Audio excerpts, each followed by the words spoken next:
So what do you do with a baby? How do we start developing those skills with an infant? We can't expect them to have words. Are they communicating?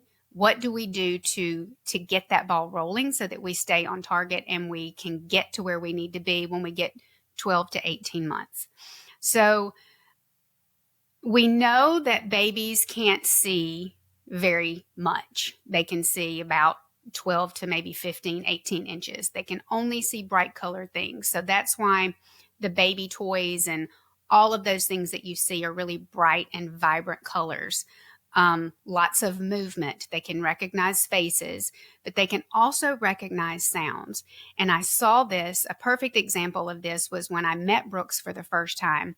And of course, we were all passing him around and we were talking to him, and he was like, oh my goodness. And he was just a few weeks old, a couple of months old.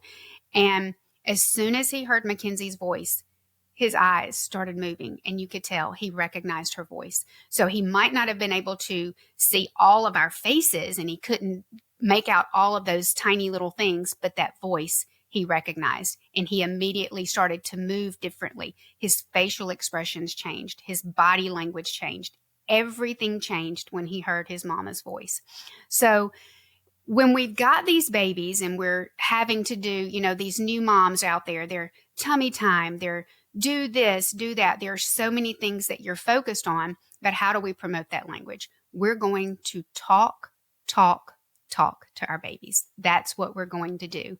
In those early weeks, in those early months, we're going to be talking to them.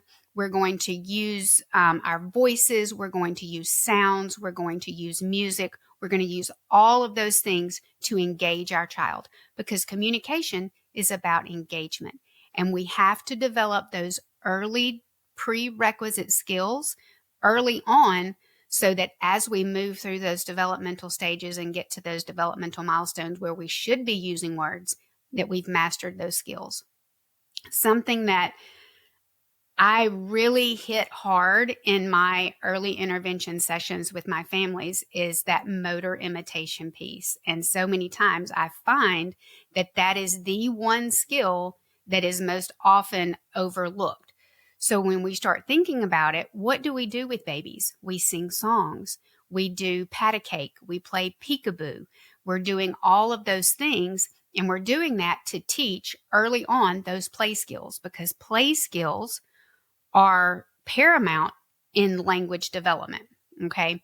So we're going to be singing these songs. We're going to be doing the hand motions. That, before I went to school, and, everyone is around babies, but before I went to school and I was really trained on language development, I just thought singing nursery rhymes and singing songs and doing pat a cake and playing peekaboo and doing all those things, I thought it was just something that you do with babies. Like, that's just what you do because they can't really do anything else, right?